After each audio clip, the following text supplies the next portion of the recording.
Bonjour tout le monde, bienvenue au podcast La Technique Moneyball. Aujourd'hui, je suis super content. Beaucoup de sujets. J'ai beaucoup de questions en tête de recevoir Cynthia Laventure, conseillère financière multidisciplinaire. Hey, tu l'as eu du premier coup! Je suis pas fin, là? Ouais, c'est très fort. Comment ça va, Cynthia? Ça va bien, toi? Ça va super bien. Déjà, je commence avec ma première question. Conseillère financière multidisciplinaire. Ouais. Qu'est-ce que ça mange en hiver? Ouais, écoute, en fait, on utilise ce terme-là quand ça nous tente pas d'élaborer sur tous les titres, mais en fait, ça veut dire que je détiens plusieurs différents permis auprès de l'AMF, qui est l'Autorité des marchés financiers. Donc, tu sais, si on veut vraiment y aller dans le détail, moi, je suis une conseillère en sécurité financière et une représentante en épargne collective et une spécialiste en investissement responsable. Ça me prend une couple de cartes d'affaires pour rentrer tout ça. Là. C'est pour ça qu'on utilise multidisciplinaire. Juste là, je pense que j'aurais comme 8 questions qui partent, mais on va y aller avec le flow et tout. Moi, c'est Blanche, qui est ma coordo, qui t'a découverte sur les médias sociaux parce que tu es quand même assez active sur les médias sociaux. Tu fais de l'éducation, tu donnes des trucs, des conseils, tout ça. Et tu es impliquée au niveau des femmes entrepreneurs. Pourquoi? Ben, je vous disais pourquoi femmes entrepreneurs? Pourquoi t'aides financièrement les femmes entrepreneurs? J'ai ma réponse en tête, mais j'aimerais ça quand même que tu... Oui, mais en fait, je te dirais que le cabinet, je l'ai fondé, ça fait 4 ans en pleine pandémie. Puis au jour 1, je peux pas dire que je visais automatiquement, je veux aller travailler avec les femmes entrepreneurs. Mais j'ai travaillé beaucoup avec les familles. Puis j'ai travaillé beaucoup avec les mères dans les familles. Puis à travers ça, ben, j'ai réalisé à quel point c'était agréable de travailler avec des femmes, mais aussi qu'il y a une lacune un peu au niveau du conseil financier qui date depuis des années, où est-ce que c'est souvent le conjoint qui parle avec le conseiller. Puis j'arrivais souvent dans des situations où est-ce que la femme était intéressée, mais elle savait pas trop ce qui se passait dans les finances de la famille, mais juste, tu sais, c'est le conseiller, il parle à mon chum, ou tu sais, on m'a souvent dit que quand il allait dans les rencontres ensemble, le conseiller parlait juste à son chum. Tu sais, comme, il se sentait pas impliqué dans les décisions financières. Fait que bref, c'est devenu quelque chose qui m'a touchée beaucoup, puis que je me suis embarquée beaucoup dans l'éducation. J'ai fait des conférences spécialisées pour les femmes, spécialisées sur l'optimisation fiscale pour les familles, tu sais, qui tournaient vraiment autour du monde de la maman professionnelle qui a une indépendance financière puis qui veut prendre le contrôle de ses finances. Puis c'est devenu comme un peu naturellement la clientèle avec qui j'ai développé plus d'affinités puis avec qui j'ai vraiment beaucoup de fun à travailler. Bien, je trouve ça super intéressant parce que, tu sais, ça m'amène déjà à ma première question que j'avais, puis je me demandais comment je l'apporterais, puis tu m'as ouvert la porte. Est-ce que tu considères hommes, femmes, québécois et tout ça, sur une note de 1 à 10, là, notre éducation financière au Québec, t'en mettrais où? Écoute, on a accès à beaucoup d'informations de plein de sources, mais la vraie éducation financière, en général, on doit être 3 sur 10. Là. C'est fou, hein? Puis, tu sais, ça part du système d'éducation. On devrait parler de finances personnelles à l'école, au secondaire. Il devrait y avoir des... Puis là, ça commence un peu. Il y a certaines écoles qui commencent à l'incorporer, mais tu sais, gestion du budget, gestion du crédit, comment ça marche les marchés boursiers, sans rentrer dans le détail, mais assez pour susciter un intérêt, puis pour comprendre l'impact des mauvaises décisions qui sont faciles à éviter très tôt dans notre vie. Ouais. J'ai travaillé à la banque longtemps, puis je rencontrais souvent des jeunes de 22-23 ans puis qui avaient déjà besoin d'un prêt pour consolider la dette parce on leur avait vendu une carte de crédit quand ils avaient 18 ans, personne ne leur a montré comment le gérer, puis ils se sont ramassés endettés parce qu'ils n'ont pas de revenus. Puis là, tu as 22 ans, tu n'as aucun épargne, puis déjà, tu commences avec un prêt. Tu sais, c'est commencer la vie avec un boulet quand on n'a pas cette éducation financière-là. Donc, pour égaliser le savoir entre tout le monde dans la société, il faudrait que ça soit appris à l'école. Comme ça, peu importe d'où est-ce que tu as été élevé, tu l'apprends, puis tout le monde part sur les mêmes bases solides financièrement. Je pourrais te raconter beaucoup d'histoires là-dessus parce que je suis un business case de quoi ne pas faire. OK. Puis moi, je sais pas si j'ai déjà raconté l'histoire dans un podcast, mais moi, ma première carte de crédit que j'ai eue, c'était au cégep. Les banques, ils venaient dans les cafétérias des cégeps, ils disaient hey, tu pourrais avoir une carte et tout ça. Et là, ils me font signer une carte Mastercard, limite de crédit de 500$. Moi, je signe, ils me donnent la carte, elle est activée. Je suis fou raide, là. Je suis comme, hey, j'ai 500$ de lousse. T'sais. Fait que, bien évidemment, je la load très rapidement. Ouais. C'est normal. Et là, tu vas voir, suis-moi, là, parce que je vais voir qu'il va y avoir des points d'interrogation dans tes yeux. Là, ma carte est pleine. Fait que moi, j'attends le 1er du mois suivant pour qu'elle se renouvelle. OK. Tu comprends Ouais. Et là, le premier du mois, je m'en vais au dépanneur à côté de chez nous, j'achète des trucs, j'arrive, je paye, je donne ma carte, la carte elle est pleine. La carte, elle passe pas, elle est pleine. Fait que là, je regarde le caissier, puis je suis comme, ouais, mais elle est plus supposée d'être pleine, on est le premier. Et là, tu vois le caissier qui est comme, mais de quoi tu parles? Je suis comme, ben, je l'ai loadé le mois passé. Là, on est le premier et elle retombe à zéro. Tu sais. Là, il est comme, non, man. Je veux dire, ta carte est pleine tant que tu n'as pas vidé ta carte. Fait que moi, l'utilisation du crédit m'a été enseignée par le caissier du dépanneur à côté de chez nous. Tu sais. Écoute. Fait que tu sais, puis ça a été. Puis moi, j'ai fait complètement l'inverse avec mes enfants. Moi, j'ai 2 garçons, 13 et 18, là. Puis c'est quelque chose que j'ai trouvé super important d'enseigner aux kids très, très rapidement, de faire l'éducation financière. Mes garçons ont été obligés de lire Rich Dad Poor Dad, Père riche, Père pauvre, qui a une version pour enfants, adolescents. Ah, je savais pas ça. Ouais, qui simplifie les trucs et tout. OK. Puis je trouve que, tu sais, honnêtement, ça devrait quasiment être une lecture obligatoire à l'école, là, tu sais. Oui. Mais tu sais, tu dirais que ça serait quoi le premier apprentissage? Tu sais, s'il y avait une chose là, que les jeunes se doivent de comprendre très rapidement puis de maîtriser très rapidement, une chose, tu dirais que c'est quoi? Paye-toi en premier. OK. Tout le temps. Ça, c'est le concept du barbier riche. J'ai rien inventé, là. Paye-toi en premier. Ça, c'est bon pour nous, c'est bon pour nos jeunes qui travaillent 5 heures au Rona le week-end. Attends, je vais le noter. J'en ai un deuxième, par exemple. Mais numéro non, un, c'est ça. Ben, on peut y aller. On peut en faire 3, 4, 5. Là, on a le temps. Là. Non, mais paye-toi en premier pour de vrai.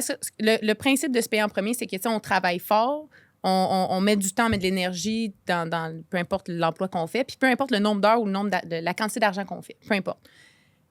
Quand on reçoit notre paye, la première personne qu'on devrait rémunérer, c'est nous. Tu prends un pourcentage de ta paye, un 10, un 15, un 20, un 5. Tu sais, si tu as 18 ans, tu devrais être capable d'épargner 50 de ta paye. Là, si tu n'as pas d'obligation. Ouais, 100%. Bref, tu détermines le montant, tu te le mets de côté dans ton épargne et le reste, tu le donnes au restaurant, puis à la boutique de vêtements, puis au cinéma avec tes chums, puis à la bière au bar. Là. OK, j'aime ton interprétation de tu te payes en premier. Parce qu'on pourrait facilement interpréter ça de dire me donne une paye. Puis là, après ça, je m'en vais au restaurant.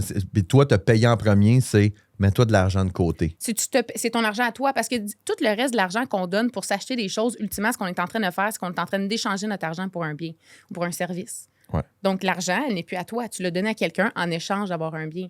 Mais l'argent, en premier, donne-la à toi. Quand on te la met dans notre... Tu sais, pour des jeunes qui ne peuvent pas encore investir dans des placements, ça peut être un compte épargne. Dès qu'on peut investir, oui, CELI, CELIA, PREA, ça, c'est autre chose. Mais l'important, c'est que l'argent, le cash, tu le gardes pour toi.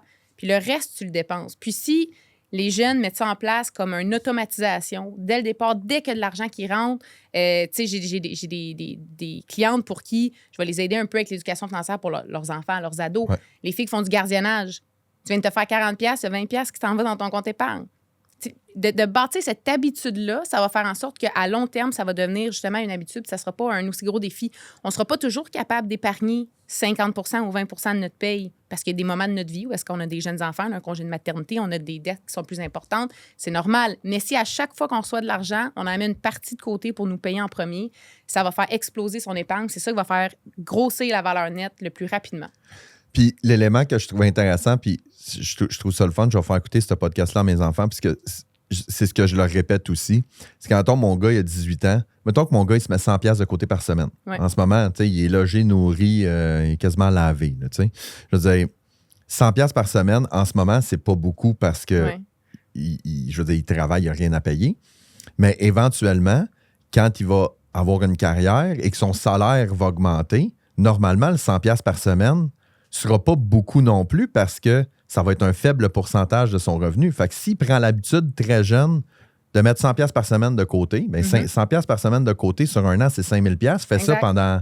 Puis s'il est investi, son 5000$. Ouais. C'est-tu vrai, pareil? ça, l'histoire de... quand le monde, ils disent, si tu places, mettons, de l'argent dans des REER, ça double aux 7 ans? Ben... moi, je te garoche des questions. Hein, en fait, c'est parce que... Je peux pas te dire oui, parce que ça dépend. Mais oui, en fait, ce qu'il faut retenir dans ces calculs-là, parce que les gens nous pitchent comme information, c'est l'effet de l'intérêt composé. Ouais. C'est ça. OK? Ouais. Ça va-tu doubler? Ça va-tu... Tu sais, ça dépend des marchés, ça dépend de plein de choses.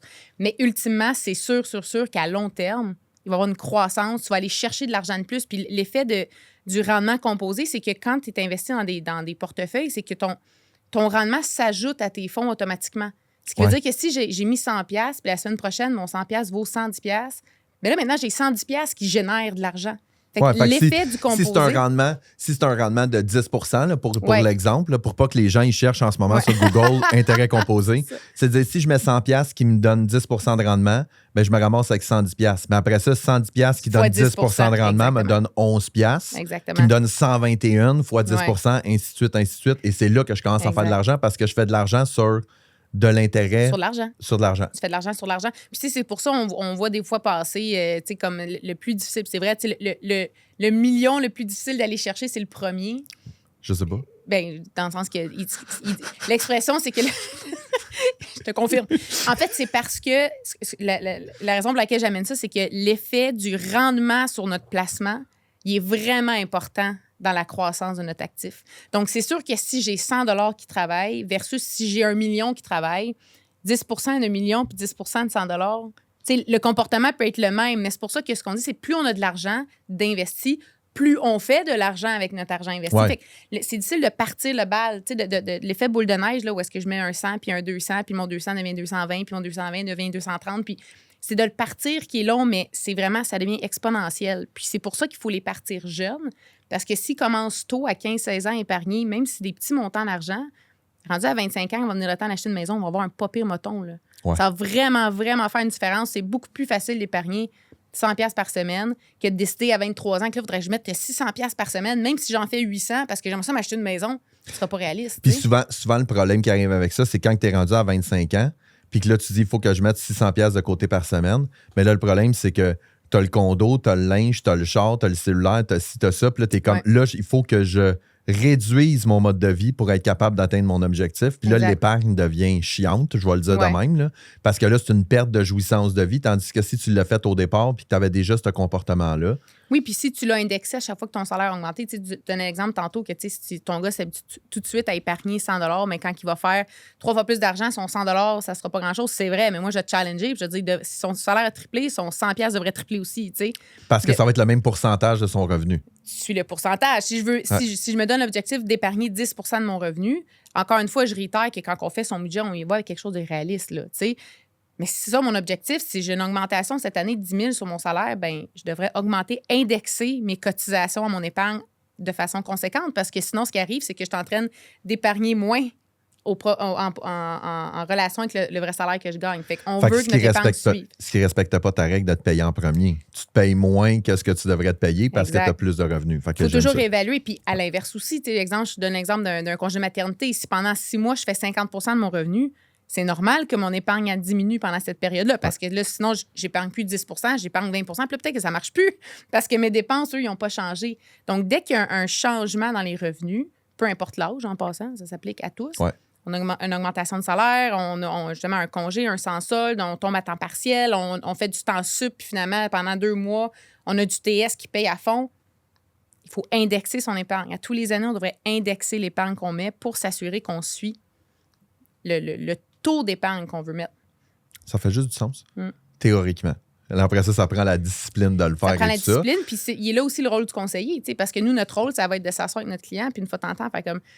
Là, Marco, il est temps qu'on indexe. Là. Ça fait 2 ans que tu n'as pas indexé ton épargne. Mais on va les challenger, nos clients. Puis, de dire, ben il faut indexer ton... c'est tellement facile en tant qu'individu, même des professionnels dans le domaine, de s'auto-discipliner, c'est toujours plus difficile. Ouais. Mais si tu as quelqu'un qui te prend un peu par la main et dit, là, c'est le temps, là, c'est maintenant. On va augmenter, on va passer de 100$ à 125$. Ouais, 100$ à 110$. Des fois, tu ne verras même pas la différence. Tu as tout le temps l'enjeu de la récompense immédiate. Là, parce que ça c'est un enjeu. Puis je le vois encore. Je vois le comportement de la nouvelle génération qui, à mon sens, ont encore plus besoin d'éducation financière que nous autres. Parce que nous autres, dans le temps, puis je le dis comme ça, nous autres, là, je veux dire, moi, je suis né dans les années 1900. Là, je trouve ça tout le temps drôle à dire. Mais je veux dire, nous autres, on n'avait pas accès à 85 sortes de crédits. Tu avais marge de crédit, tu avais prêt, puis tu avais carte de crédit, puis tu avais papa. Ouais. C'était à peu près les 4 prêts que tu avais. Puis là, aujourd'hui, tu as Tu peux acheter des électros payables en temps de mois. Puis même, j'ai vu, tu sais, sur des Amazon de ce monde, tu peux acheter quelque chose à 100$. Ouais. Puis ils disent, mais tu pourrais le payer 4 paiements de 30$. Tu peux acheter des vêtements. Ouais. Tu sais, des sites de vêtements maintenant, là, puis pas juste des grosses marques, là, des compagnies québécoises, là, payer en 4 versements, payer en 6 versements. Honnêtement, si ton legging, t'es pas de le payer d'une shot, achète pas ton legging. Mais c'est ça, c'est la récompense immédiate de dire, C'est mais ça. je vais avoir ma paye la semaine prochaine, fait que je vais être capable de tout ça. C'est ça. Fait que l'accès au crédit est beaucoup plus facile Ouais. qu'avant. Puis tu sais, il y a tout. Puis là, tu sais, je veux dire, si on s'embarque là-dessus, on en a pour 2 heures. Tu sais, il y a tout aussi la comparaison des médias sociaux, de dire maintenant, je dois rayonner, ce que j'appelle l'ego. Ouais. Il faut que j'aille le Balenciaga, il faut que j'aille l'iPhone, il faut que j'aille ci, il faut que j'aille ça. Puis là, je vais m'endetter pour pouvoir le faire. Ce qui m'amène à justement, on va en parler des médias sociaux parce que c'est quelque chose que je trouve super polarisant. Ce matin, j'ai encore vu une vidéo qui m'a fait grincer des dents. Là. Un gars que je connais pas, je sais pas c'est qui, je sais pas c'est quoi c'est qu'il fait dans la vie, puis il dit je vais te dire 3 affaires que le gouvernement ne veut pas que tu saches au niveau de tes impôts, puis ça va te permettre de sauver des dizaines de milliers de dollars en impôts. Ouais. Tu sais, le gars doit avoir 22-23 ans, puis il n'y a aucune... Il n'est pas par l'autorité des marchés financiers, puis tout le kit. C'est quoi ta position par rapport aux médias sociaux puis la diffusion du message au niveau du conseil financier? On va le dire de même. Là. Ouais. Moi, c'est sûr que c'est embêtant parce que je dois positionner que moi, mon cabinet, il est basé sur la Rive-Sud de Montréal, mais 100% virtuel. J'ai bâti toute ma clientèle virtuelle, Instagram, Facebook. 98% de mes clients, je suis allée les chercher par les réseaux sociaux, en partageant de l'information, en partageant des conseils. Donc, il y a la place à avoir du conseil ou de l'information en ligne. Là où est-ce qu'il faut faire attention, c'est qui nous parle. T'sais, c'est quoi la personne? De un, c'est qui la personne qui partage le conseil? Parce que ce que moi, je trouve vraiment aberrant, puis là, ça, je pourrais comme me lancer dans une affaire. Nous, là, en tant que conseiller, là, certifié par l'AMF, on est ultra limité dans qu'est-ce qu'on a le droit de dire. Il y a plein de choses. Je ne peux pas dire que je suis une conseillère financière. Mettons que je suis dans un crowd ou qu'est-ce que tu fais dans la vie? Tu parles un peu sur le fly parce que tu ne veux pas expliquer toute ta patente puis tes 14... Conseillère financière, je pourrais avoir une amende. J'ai pas le droit de dire ça parce que c'est pas un vrai titre. Mais Ticoun de 23 ans peut promettre n'importe quoi à n'importe qui parce que lui, il n'a pas de permis. Lui, il n'y a pas de restriction sur qu'est-ce qu'il peut promettre. Tu comprends? Fait que moi, c'est ça qui me... des fois, je suis comme, nous, on a des compétences, on est vérifié. On est à tous les années, on doit repasser des tests de compétences, on fait de la formation en continu, on doit payer à l'AMF pour être sûr qu'ils nous disent qu'on est encore bon, qu'on est encore capable. On est très, très limité dans ce qu'on peut dire, mais les gens vont avoir tendance à aller entendre l'information qu'ils veulent entendre. Puis ça, je pense que c'est un défaut de l'humain. Si j'entends quelque chose qui m'interpelle, parce que moi aussi, je vais être riche, je vais faire plein d'argent, je vais sauver plein d'impôts, c'est ce gars-là que je vais écouter, puis ça sera peut-être pas le conseiller qui c'est plus posé, puis il y a moins de promesses en l'air, parce que c'est pas ça que je veux entendre. Là. Moi, je veux entendre que je vais sauver de l'impôt. Donc, il faut vraiment être prudent parce que l'information peut venir de n'importe qui avec n'importe quel background. Puis je vous dirais que le premier red flag, là, quelqu'un qui te fait une promesse. Quelqu'un at large, un conseil, que c'est une vidéo, c'est un reel. C'est quelque chose c'est pas quelqu'un qui s'adresse, qui te connaît, qui t'a rencontré 6 fois, puis qui connaît ta situation financière. Là.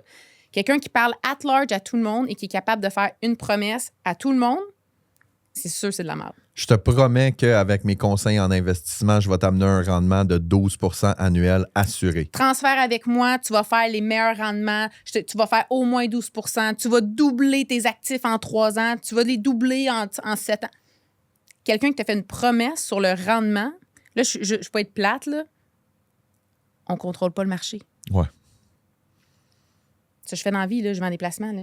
Est-ce que je peux te dire combien tu vas faire l'année prochaine? J'en ai aucune idée. Je peux te placer stratégiquement pour être sûr que ça respecte ton profil d'investisseur, d'avoir des gestionnaires de portefeuille qui sont compétents puis que dans le passé, ils ont prouvé qu'ils sont capables de battre les indices puis battre le marché. Ça, je suis capable de te dire ça. Mais je peux pas te dire combien tu vas faire l'année prochaine dans 2 ans. J'ai aucun contrôle là-dessus. C'est pas une question de compétence. On ne le sait pas. On ne sait pas. La personne qui te fait une promesse de te donner un rendement de 12% au mois de février 2020. Les marchés sont sous le bord de plein. Meilleur exemple, je peux te donner, OK? En septembre, d'habitude, tous les années, il y a ce qu'on appelle le September Effect. OK. Puis c'est l'effet de septembre, c'est les marchés baissent.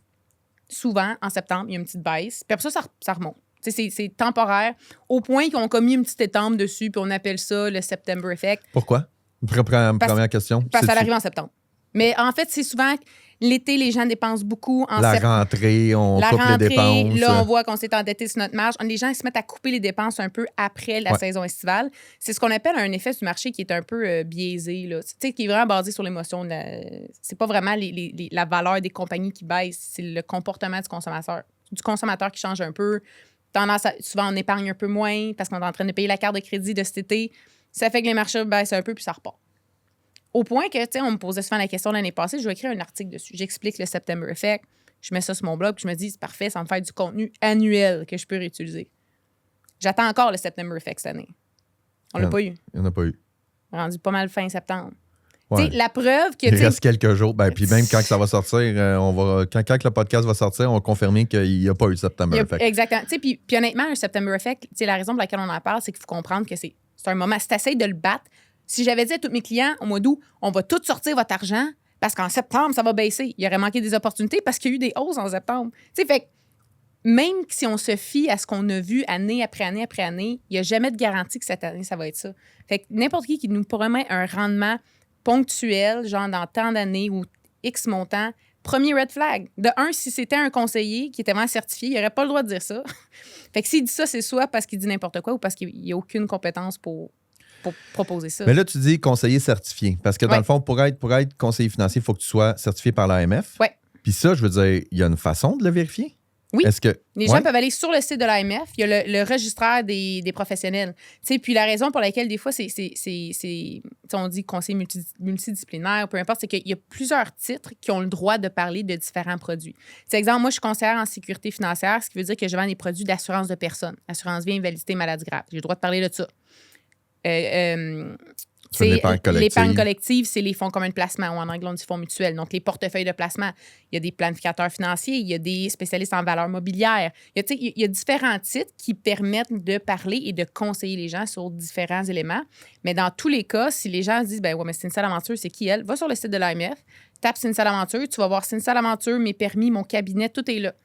Donc, moi, la comparaison, à faire, là. La comparaison que j'aime donner par rapport à ça, c'est que je remets les choses en perspective. C'est que des fois, les gens, je trouve que les gens, ils sont très attirés par l'argent, puis ils manquent un peu de respect avec l'argent. De dire, l'argent est dur à gagner, puis est tellement facile à dépenser que des fois, on n'a pas la même discipline.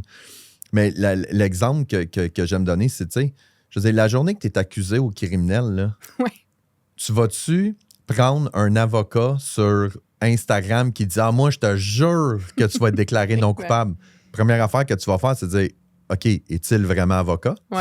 Qu'est-ce qu'il a fait? Je vais le valider. » Là, quand je donne cet exemple-là, tout le monde est comme « Ben, c'est évident. » OK, mais pourquoi tu confierais ton argent à quelqu'un qui n'a pas de certification puis qui n'a pas de... Parce que souvent, puis tu l'as nommé tantôt, puis je veux revenir là-dessus, c'est une problématique de médias sociaux, puis c'est une problématique je pense, de société. C'est tout ce qui est facile. Maintenant, on est vraiment là-dedans. Perdre du poids facilement, faire de l'argent rapidement, s'acheter une maison rapidement. Tout est rapide. Puis on essaie de trouver le shortcut. Mais des raccourcis, comme tu dis, il n'y en a pas. Je veux dire, Warren Buffett est un bon exemple. Là, je veux dire, ce gars-là, il est rendu à 385 ans, mais je veux dire, il dit lui-même, il n'a pas fait de miracle. Là. Il a juste acheté des actions qui sont stables, puis il les a gardées pendant 20 ans, 25 ans, 30 ans. L'intérêt composé qui... C'est ça, c'est le temps. Puis c'est drôle parce que les gens vont aussi utiliser... Warren Buffett, le pauvre, il ressort pour plein de choses. Là. Les gens vont l'utiliser en comparaison de plein de choses. Ouais, mais gars, Warren Buffett, lui, a battu le marché, puis tu sais... OK, si tu penses être meilleur que Warren Buffett pour gérer tes investissements, vas-y. Là, bonne chance. Même lui, il dit que tu ne vas pas gagner contre la bourse. Mais c'est vrai que tu peux... L'affaire, c'est que les gens, ils vont aussi... Clairement, ça se bouscule à la sortie en ce moment. J'ai plein de choses à dire. Oui, mais c'est parfait. Mais j'essaie d'y aller de façon stratégique. Mais... Premièrement, les gens, il faut toujours se dire que le monde va nous présenter l'information qu'ils veulent nous présenter. Puis il est vraiment là le problème, le gros problème, tant que moi, sur les réseaux sociaux. Je vais te présenter ce que je veux te présenter. Je vais te montrer le côté de moi que je vais te montrer, qu'il soit vrai ou pas. Je vais faire mon reel devant une Lambo comme si c'était la mienne. Mais elle n'a pas besoin d'être la mienne. Tu comprends? Tu sais, comme...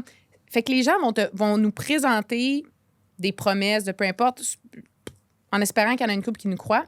Puis l'autre volet aussi, c'est qu'on va juste mettre de l'avant même si c'est vrai, on va juste mettre de l'avant nos victoires. Qu'est-ce qu'on a bien fait? Tu as déjà vu un gars, genre, qui parle de placement ou qui fait de l'autogestion, qui achète des actions?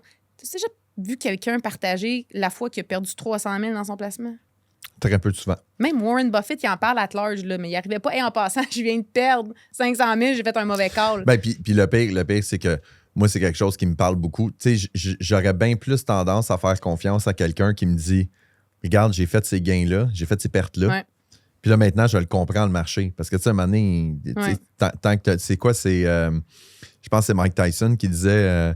Il dit, quand je rentre dans le ring, il dit j'ai un plan de match jusqu'à temps que je mange mon premier coup de poing sur la gueule. Ouais, c'est un peu ça, de dire tu sais, t'es planifié, t'as toutes tes affaires, mais tu sais, puis comme tu dis, c'est pas facile. Il faut que tu aies une connaissance, puis il faut que tu aies de l'expérience du fait qu'il y a combien de personnes qui arrivent à un stade où est-ce qu'ils disent le marché, il décroît. Puis là, c'est de dire, mon Dieu, je suis en train de tout perdre, je vais vendre. Puis là, t'es comme, ben non, pas nécessairement, c'est peut-être pas la bonne décision, mais ça prend de l'expérience et tout ça. Puis il faut avoir vécu les hauts, les bas, comme l'entrepreneuriat, il faut avoir vécu les hauts, les bas pour être capable de réaliser que, ce que je dis toujours, c'est les hauts sont jamais aussi hauts, les bas sont jamais aussi bas. Ouais. Tout se situe entre ça. Fait effectivement, que les médias sociaux, c'est je te montre ce que je veux te montrer, je te transmets le message que je veux transmettre dans l'objectif de te closer. Oui, exact. C'est pour t'amener, puis veux pas, c'est l'information pour qu'elle soit assez alléchante pour piquer ta curiosité, pour que tu viennes m'écouter. Fait que là, tu sais, mais ultimement, c'est ça. Faut être prudent. Les gens vont mettre de l'avant ce qu'ils mettent de l'avant. Tu sais, c'est un peu, c'est la personne qui revient puis qui dit qu'il vient de gagner 50 000 au casino. Là. Ça fait combien d'années que tu joues au casino? Combien t'en as perdu avant de gagner ton 50 000? Tu sais, faut faire attention. Tu sais, moi, quelqu'un qui me parle d'un gain, je veux dire, parfait, mais combien t'avais investi initialement? Puis qu'est-ce que parce que si tu me dis que t'achètes des actions depuis 10 ans, c'est impossible que t'aies jamais perdu. C'est sûr que tu as perdu des fois. C'est correct, ça fait partie de la game, mais présente-moi tous les faits. T'sais, puis ce qui arrive, c'est qu'après ça, les gens se disent ouais, mais mon voisin, lui, maintenant, là, il a fait 300 % parce que lui, il a fait telle affaire, fait que là, moi aussi, je suis capable. Ce qui s'est passé dans le passé, en placement, en investissement sur le marché boursier, ce qui est arrivé hier, n'arrivera pas demain. Tout ce que tu as appris sur ce qui est arrivé dans le passé, contrairement à l'entrepreneuriat, parce que là, on peut comme bâtir notre expérience. Oui, dans le marché, on peut bâtir notre expérience émotionnelle. Comment je réagis aux fluctuations. Mais ce qui est arrivé l'an passé, il y a 2 ans, il y a 4 ans, ça ne va pas nécessairement se reproduire de la même façon. Les cycles économiques, ils se suivent, mais ils ne se ressemblent pas toujours. Il y a toujours des surprises. Ils n'arrivent pas au moment qu'on pensait qu'elle allait arriver. Il y a plein d'impondérables. Il y a des pandémies. Les marchés réagissent d'une façon... Je te donne un exemple. Dans mes premières années, quand j'avais mes permis en fonds communs, quand je parlais d'investissement puis je comparais le marché des actions versus les revenus fixes comme des obligations, ce que j'expliquais toujours, c'est... Souvent, on va utiliser les obligations et les revenus fixes comme une façon de stabiliser son portefeuille. Puis les actions, c'est ce qui va aller nous générer de la croissance. Donc, plus on est confortable avec le risque, plus on va aller vers les actions parce que d'habitude, quand les actions montent, ben les revenus fixes descendent un peu en termes de valeur et l'inverse est vrai. Si les actions baissent parce que le marché boursier est à la baisse, normalement, c'est que les obligations augmentent. Là, tu as la pandémie qui arrive. Actions ont planté, obligations ont planté. Ça fait 2 ans qu'on se dit, les obligations vont repartir. Les deux ont baissé en même temps. On n'avait jamais vu ça avant. Donc, c'est pour ça que je dis que même ce qui est toujours arrivé dans le passé ne veut pas nécessairement arriver de la même façon dans le futur. Donc, de se fier sur l'expérience ou la victoire de son voisin. D'un gars de 23 ans. D'un gars de 23 ans. Ou même d'un gars de 50 ans qui dit, moi, elle dirait, c'est de la merde, prends pas de ça, du réel, ça vaut rien. Pour qui, là? Selon qui? Pour toi, peut-être ça vaut rien, mais pour moi, peut-être que c'est important, de faire attention. L'expérience de chacun est biaisée par leur expérience, justement. Leur conseil est biaisé par leur expérience, plutôt. Puis, ils vont pas nécessairement te partager les bons coups, les mauvais coups. Ils vont juste te partager la victoire. Fait qu'il faut juste être prudent puis être conscient que ce qu'on nous partage, c'est une partie de l'histoire. Puis ça prend de l'expérience pour être capable de vivre tout ça. Puis, je veux te raconter une histoire. Tantôt, tu parlais de l'éducation financière des enfants et tout ça. Puis, je sais pas, je me souviens pas, je fais tellement de podcasts, je me souviens pas si je l'ai déjà raconté. Le jeu de la vie que je joue avec mes kids, l'ai-tu compté dans un podcast? Live, comme Destin? Comme le jeu de... Ouais. Ah, c'est cool, ça. Mais moi, ce que je fais, c'est que, tu sais, ça d'ailleurs, puis c'est drôle que tu dises ça parce que l'histoire a commencé avec Destin, OK? On jouait à Destin avec mes enfants, puis tu joues au jeu, tu passes, tu collectes tes payes, puis là, après ça, tu as des enfants qui donnent de l'argent à la fin. C'est ce que je trouvais que c'était ça fait pas de sens. J'ai vraiment hâte à ce bout-là dans notre vie. Puis là, quand tu finis à la fin, là, tu fais comme, bon, maintenant, j'ai 3 maisons, j'ai de l'argent. Puis là, j'ai fait, Mais c'est pas destin, ça, là. Ouais. Tu sais, je veux dire, c'est pas la vraie vie. Fait que moi, j'ai inventé mon jeu avec mes gars. OK?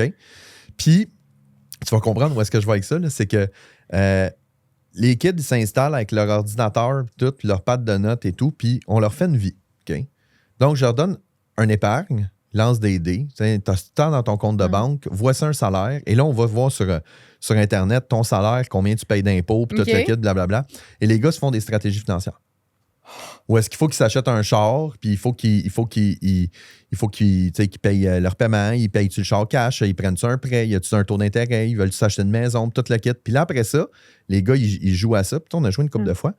Les gars, ils se mettent un peu d'argent de côté. Puis après ça, on fait fast-forward 10 ans. Puis là, quand on fait fast-forward 10 ans, mais là, c'est de dire, tu sais, mon gars qui dit, moi, je me mets 50$ de côté, tu sais, par mois. Ouais. Ben, t'es comme, bon, mais t'avais 600$, 100$ sur 10 ans, t'as 6 000 avec un rendement, tu sais, à peu près. Mais l'autre qui s'était mis 500$ de côté par mois, là, tu fais ça, puis là, ton hypothèque a baissé, tu sais. Puis ça leur permet de prendre de l'expérience, justement, tu sais, de commencer à s'amuser. Ouais. C'est tangible. Tu sais, pourquoi je te dis de mettre 500 au lieu de 50? Pour ça, là, gars, le résultat, de montrer le chiffre. Écoute, c'est très cool. Tu sais, puis c'est un jeu que je trouve le fun parce que, tu sais, de un, ça passe le temps, puis de deux, c'est du concret. Oui, exact. Exact. Puis quand je te disais que j'avais... parce que ça aussi, c'est une autre affaire que je voulais parler avec toi, c'est que quand j'ai lu Rich Dad Poor Dad, que j'ai beaucoup aimé, puis on s'entend, là, tu sais, je prends position par rapport à ça. J'ai adoré ce livre-là sur les principes de base. OK? Parce que quand tu y vas en profondeur... Tu sais, quand il dit c'est pas compliqué, faire de l'argent, t'achètes une maison à 70 000, t'as rénoves, t'as louche comme OK, OK. Problème numéro 1 dans ton livre. un cabanon, OK, ouais, fine.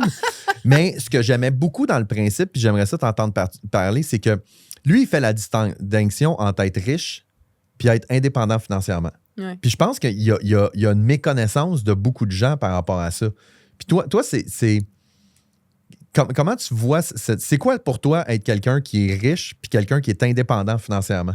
Est-ce que tu vois une distinction entre les deux? Ben oui, en fait, dans les deux cas, tout est relatif. Tu sais, ce qui est riche pour quelqu'un ou ce qui est quelqu'un qui est financièrement indépendant. Tu sais, je te dirais que la richesse, ça va être associé vraiment aux actifs qu'on a. Puis après ça, ben définis-moi riche. Tu sais, riche pour toi, riche pour moi, riche pour le voisin. C'est quoi riche? Ça va être vraiment moi, je le vois vraiment comme un quantifier combien d'argent que tu as, combien d'actifs que tu as. L'indépendance financière, ça n'a pas vraiment rapport avec ce que tu as dans ton compte de banque. C'est la liberté de pouvoir faire ce que tu veux au moment que tu veux le faire. Donc, pour certaines personnes, il va falloir plus d'argent pour faire ça, puis pour certaines, il va en falloir d'autres. Puis je pense que ce qu'il faut retenir au niveau de l'objectif de l'indépendance financière, c'est qu'il faut juste comprendre que peu importe d'où est-ce qu'on vient, puis peu importe les revenus qu'on gagne, bâtir sa stratégie financière ou atteindre ses objectifs, c'est toujours une question de comprendre le coût de renonciation de nos décisions. Coût de renonciation de nos décisions. Oui. C'est mon petit concept. Ouais, vas-y. Ouais. Puis, on est à l'écoute. On est à l'écoute. En fait, le coût de renonciation, il faut juste comprendre que quand on prend des décisions, que ça soit pour nos finances, que ça soit de qu'est-ce qu'on achète comme vêtements, que ça soit les vacances qu'on prend, ce qu'on fait pour nos enfants, le choix de l'école, peu importe. Tout ce qui a un coût, il faut juste comprendre si je mets l'argent là, ça veut dire que je ne peux pas la mettre ici. Puis le ici va être différent pour tout le monde. Ouais. Donc, quand je dis de comprendre le coût de renonciation, c'est de se dire, bien, si je dépense ici, à quoi est-ce que je dois renoncer pour que ce projet-là fonctionne? Ouais. Donc, ça peut être prendre ma retraite à 45 ans. Ça peut être prendre un 6 mois sabbatique. Ça peut être envoyer mes enfants à l'école privée. Ça peut être partir en voyage 2 fois par année. Peu importe. Ça peut être m'acheter 500$ de leggings par mois. C'est pas grave. À chacun son dada. Si tu veux faire quelque chose, qu'est-ce que tu dois... Parce que l'argent n'est pas infini, là. Tu as l'argent que tu as dans ton compte de banque. Donc, à quoi est-ce que je dois... Ben, on devrait vivre avec l'argent qu'on a dans notre compte de banque. Je trouve qu'aujourd'hui, l'argent est de plus en plus infini. Là, parce que on te parlait de ça, tu as du financement, tu as des cartes de crédit, tu as des marges de crédit. Fait que le coût de renonciation, dans le fond, c'est de dire... Si moi, je veux partir en croisière pendant 2 mois de temps puis que ça me coûte 25 000 ben, je peux le faire. Mais ce 25 000 $-là que je pourrais mettre, exemple, dans mes REER ou que je pourrais mettre dans des fonds de placement va valoir X milliers de dollars, ce qui va faire que peut-être qu'à 65 ans, je voudrais prendre ma retraite, mais il va falloir que je t'offre jusqu'à 70 parce que j'ai pas mis assez d'argent de côté parce que je suis allé en croisière à 25 000. Exact. Entre autres. Et là, la question à se poser, une fois que tu as fait ce calcul-là, 25 000 de croisière ou je mets 25 000 dans Montréal dans le but de m'acheter. Parce que si tu dis pour que j'aille 300 000 dans Montréal, ça veut rien dire. 300 000, ça m'achète combien d'années de retraite? Ça m'achète 4 années de retraite. Bon. Est-ce que je suis prête à sacrifier 4 années de retraite pour aller faire ma croisière à 25 000? Et si la réponse à ça, c'est oui, c'est correct. Tu as fait ta croisière en comprenant ton coût de renonciation que tu as calculé de façon rationnelle puis que tu n'es pas allé, d'après moi, je perds juste à peu près 3 mois de retraite. Tu sais, tu as fait de la calcul. Et si tu es à l'aise avec ça, il n'y a aucun problème.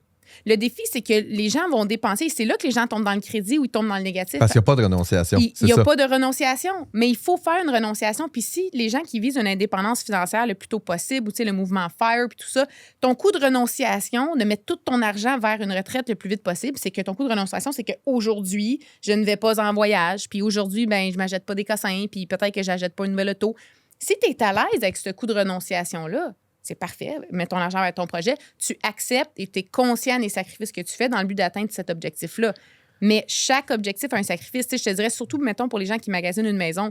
Je donne un exemple, j'ai des clients qui sont en train de magasiner une maison, puis on regardait au niveau du budget, le paiement hypothécaire, puis on hésite entre une maison à... Tu sais, on est réaliste, entre 500 000, il n'y a pas plus grand-chose en bas de 500 000, tu sais, mais entre une maison de 500 000, bungalow ou quelque chose un petit peu plus grand à comme 800 000, puis quand on fait la différence dans le paiement hypothécaire, je me souviens plus des chiffres exactement, là, mais mettons que ça faisait une différence d'à peu près 1 000 $ par mois. Fait que là, on calcule, plus les taxes, les cossins, mais en gros, à peu près une différence de 1 000 $ par mois. Donc, ce qu'on a fait comme exercice, c'est qu'on a fait le calcul, 12 000. Où est-ce qu'on va aller chercher ce 12 000 $ par mois? Parce que là, ça rentre comme plus dans le budget. Ouais. Et là, on regarde à quoi on renonce. Donc, c'est des clients qui ont de la famille à l'étranger. Donc, d'habitude, ils prennent au moins une fois par année, ils vont avec toute la petite famille, puis ils vont aller visiter la famille au Chili. Cher aller au Chili. Oui. Bien là, tu ne pourras pas le faire une fois par année, tu pourras peut-être le faire une fois aux 2 ans, mettons. Peut-être. Peut-être aux 2 ans. C'est pas d'imprévu, peut-être aux 2 ans. Et là, quand on l'a présenté comme ça, mes clients étaient comme « Ah non, mais on n'est pas prêts à faire ce sacrifice-là. » OK, mais tu peux pas prendre la maison à 800 000. Et là, quand tu achètes le bungalow à 500 000, tu es plus à l'aise avec ta décision. Tu regrettes pas d'avoir pris la plus grosse maison parce que tu sais ce que ça t'aurait coûté. Ça t'aurait pas coûté 1 000 $ par mois. Ça t'aurait coûté de visiter ta famille 2 fois par année.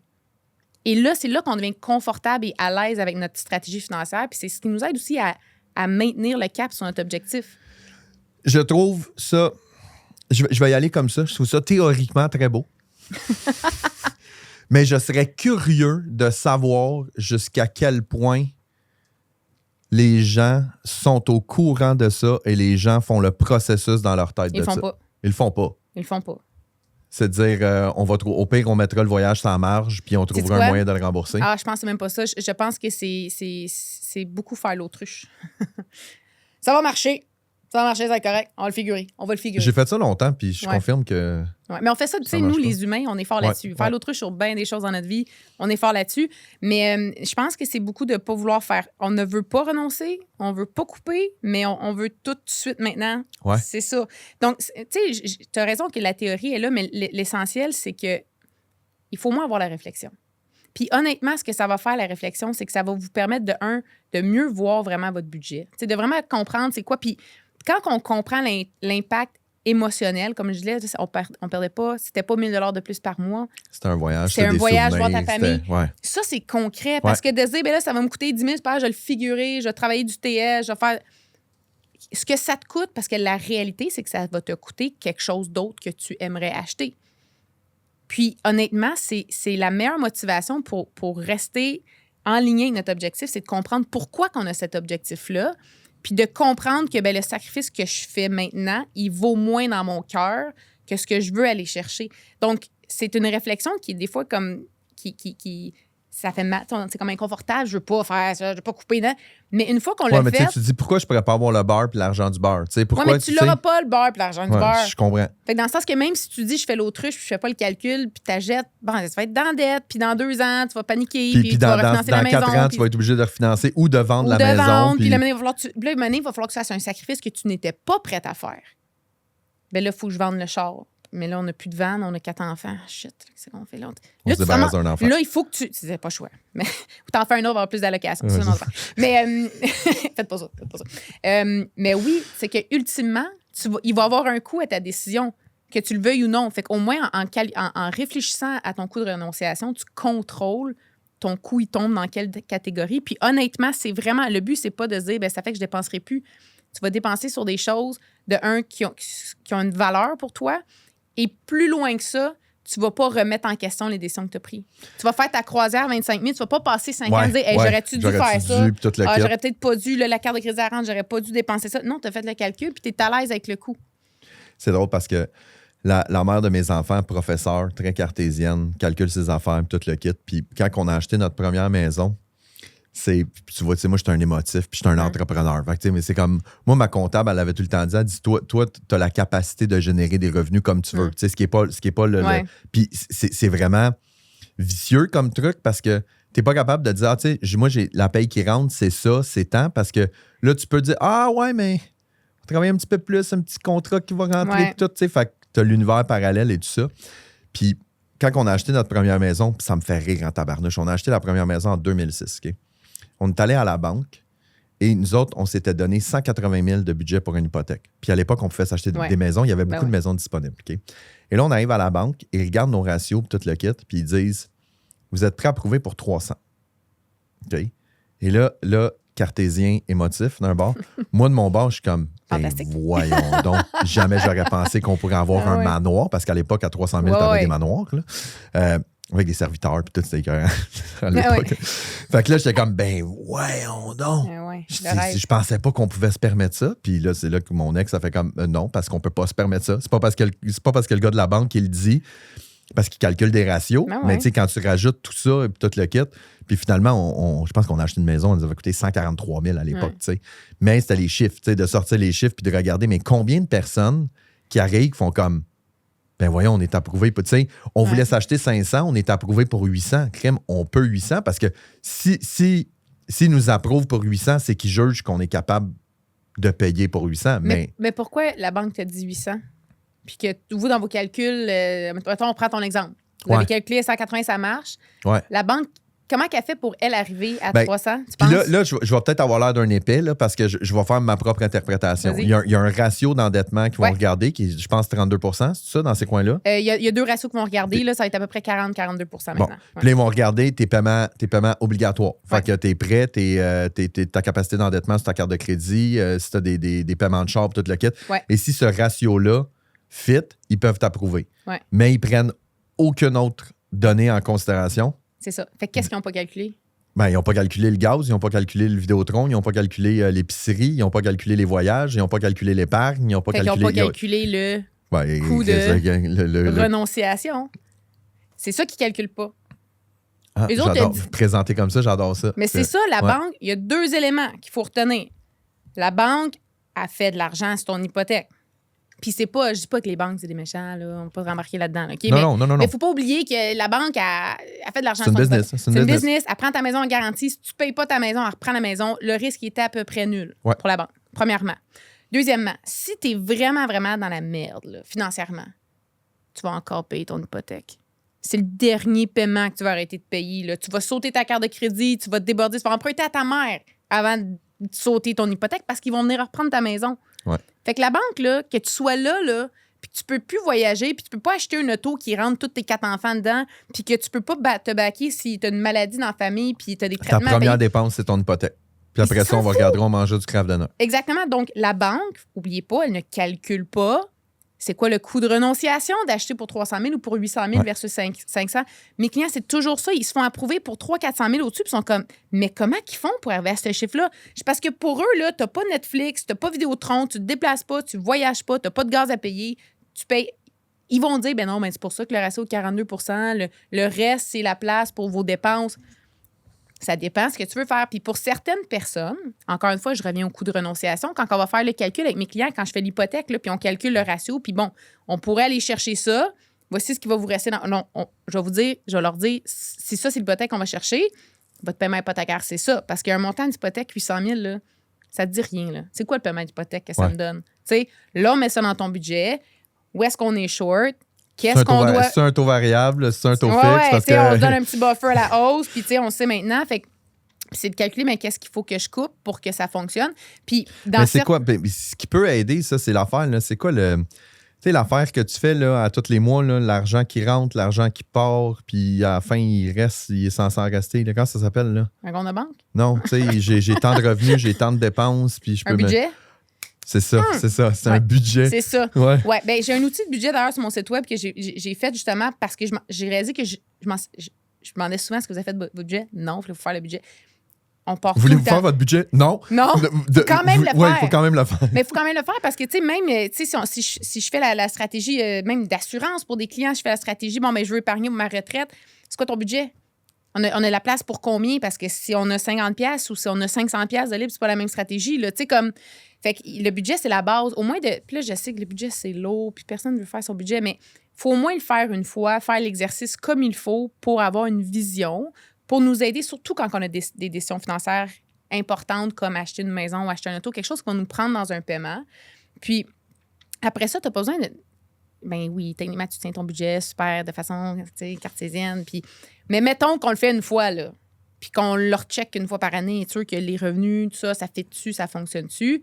C'est correct. L'idée, c'est de comprendre où est-ce qu'elle va notre argent. C'est vraiment ça le but, c'est de comprendre où est-ce qu'elle va notre argent, puis de s'assurer que là où est-ce qu'elle va, fait pas qu'on renonce à d'autres choses qu'on veut pas renoncer. Si on voit qu'on a dépensé, je sais pas, là, dans les restos, dans les vêtements, ben beaucoup d'argent. Puis comme mais là, moi, j'aimerais ça épargner 200$ dans mes placements, mais je peux pas, j'ai juste la place pour 50$, mais j'ai dépensé pour 400$ en leggings. Bon, vous comprenez où est-ce que je dépense mon argent? Mais tu sais, genre, il est là, ouais. Mon 200$ d'épargne. Ouais, puis le gros danger qu'on a aussi, c'est qu'encore une fois, avec l'arrivée du numérique et tout, l'argent est rendu invisible d'une certaine façon. Tu sais, avant, quand tu te déplaçais, tu allais au centre d'achat, tu prenais tes leggings, on va rester dans la thématique, puis là, tu le sortais, puis tu sortais ta carte ou tu sortais ton argent, puis tu le payais, tu étais capable. Tu sais, moi, mon père, il me faisait rire. À chaque fois qu'il recevait sa paye, lui, il faisait ça. Il allait porter sa paye à la caisse, parce que, tu sais, il allait déposer sa paye. Puis après ça, il sortait un montant, cash. Puis là, il avait sa palette.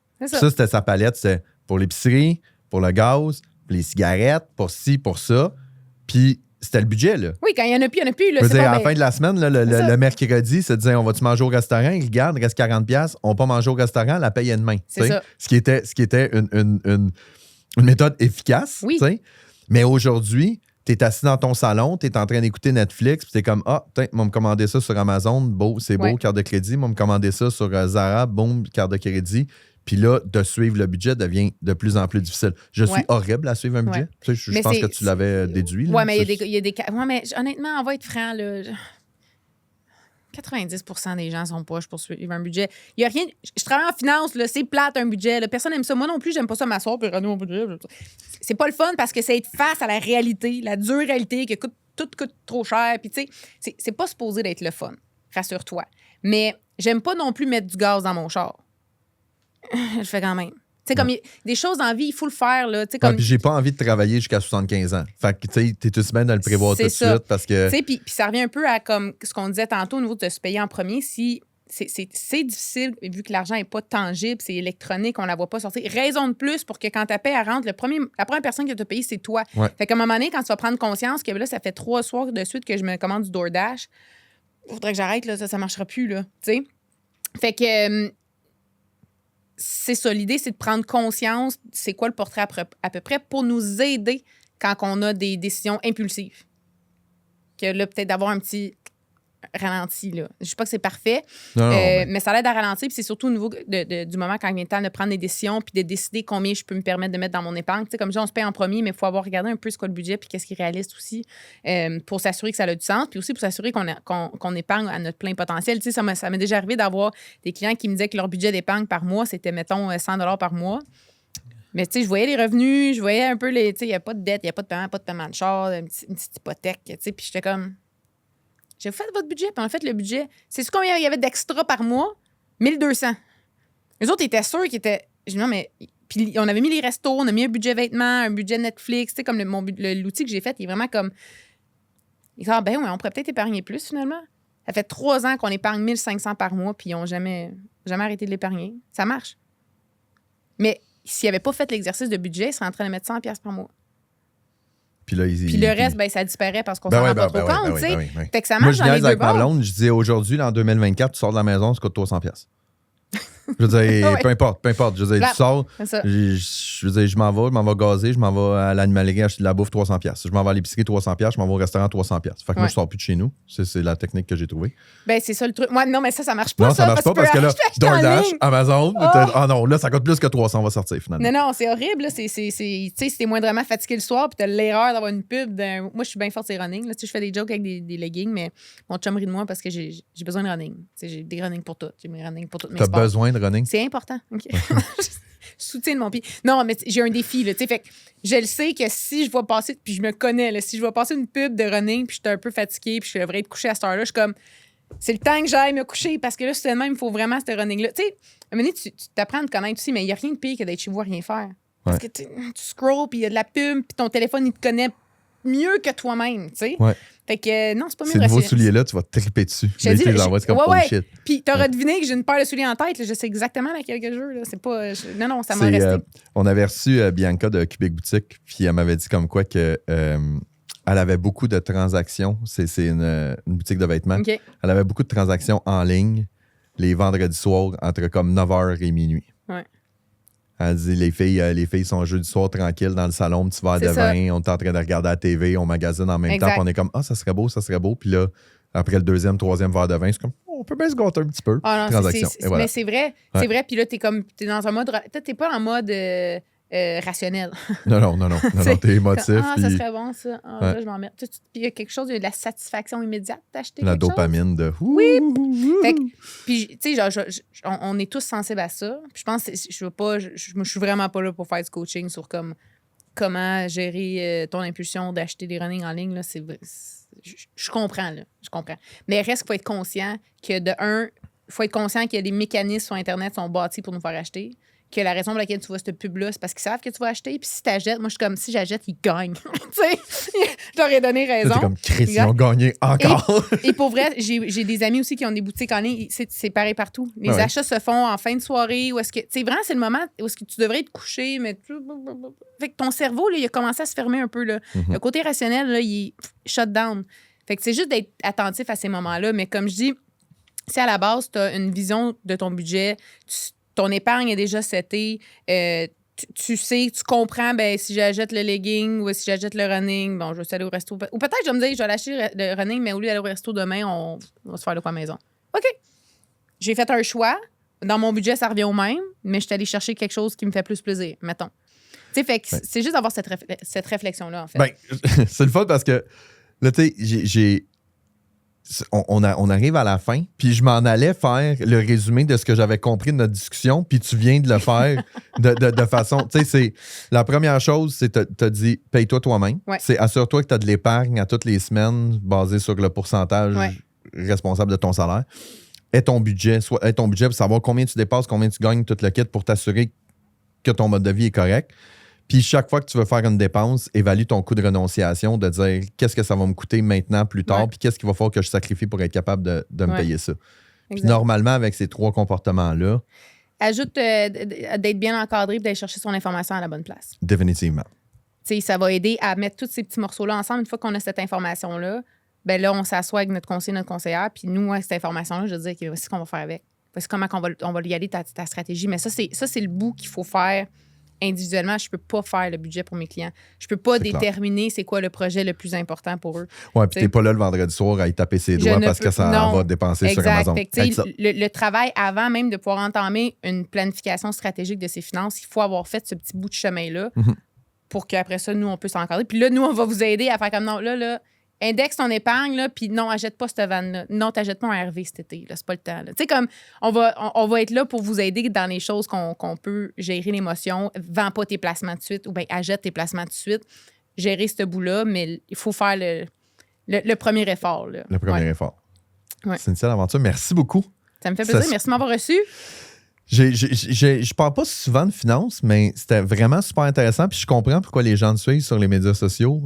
T'es excellente vulgarisatrice, c'était vraiment le fun, super intéressant. Puis je suis persuadé que les auditeurs et auditrices y en ont appris beaucoup. C'était tout pour nous. C'était tout. Déjà. C'était Marco et Cynthia Laventure pour la technique Moneyball. Merci beaucoup tout le monde. Merci.